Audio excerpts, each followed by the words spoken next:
ভারতের উত্তরপ্রদেশের মথুরায় যমুনা এক্সপ্রেসওয়েতে ভয়াবহ সড়ক দুর্ঘটনায় অন্তত ৪ জন নিহত হয়েছেন। মঙ্গলবার ১৬ ডিসেম্বর ভোরে ঘন কুয়াশার কারণে দৃষ্টিসীমা কমে যাওয়ায় ৭টি বাস ও ৩টি গাড়ি একে অপরের সঙ্গে সংঘর্ষে জড়িয়ে পড়ে। সংঘর্ষের পরপরই কয়েকটি গাড়িতে আগুন ধরে যায়।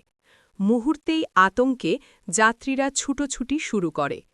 কেউ সাহায্যের জন্য চিৎকার করছে, কেউ আবার ধোঁয়ার মধ্যে পথ খুঁজে বের হওয়ার চেষ্টা করছে।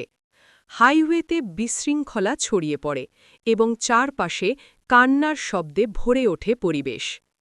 মথুরার senior superintendent of police SSP Shlok Kumar সাংবাদিকদের জানান, আজ সকালে মথুরায় যমুনা এক্সপ্রেসওয়েতে এক ভয়াবহ দুর্ঘটনায় অন্তত ৪ জন নিহত হয়েছেন এবং আহত হয়েছেন আরও ২৫ জন। তিনি আরও বলেন, উদ্ধার কাজ প্রায় শেষের দিকে এবং আটকে পড়া যাত্রীদের নিরাপদে সরিয়ে নেওয়া হচ্ছে। আহতদের দ্রুত হাসপাতালে ভর্তি করা হয়েছে এবং তাদের অবস্থা আশঙ্কামুক্ত। জেলা ম্যাজিস্ট্রেট চন্দ্রপ্রকাশ সিং ঘটনাটিতে খুবই দুর্ভাগ্যজনক বলে অভিহিত করেন। তিনি জানান, তাৎক্ষণিকভাবে ১২টিরও বেশি দমকলের ইঞ্জিন এবং ১৪টিরও বেশি অ্যাম্বুলেন্স ঘটনাস্থলে পাঠানো হয়। আহতদের সিএইচসি বলদেব ও জেলা হাসপাতালে চিকিৎসা দেওয়া হচ্ছে।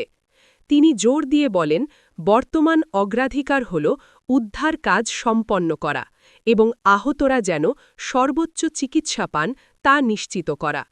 দুর্ঘটনার পরপরই হাইওয়েতে যান চলাচল বন্ধ হয়ে যায়। পুলিশ ও প্রশাসন দ্রুত ব্যবস্থা নিয়ে রাস্তা পরিষ্কার করছে এবং আটকে পড়া যাত্রীদের সরকারি গাড়ির মাধ্যমে বাড়িতে পৌঁছে দেওয়ার ব্যবস্থা করছে।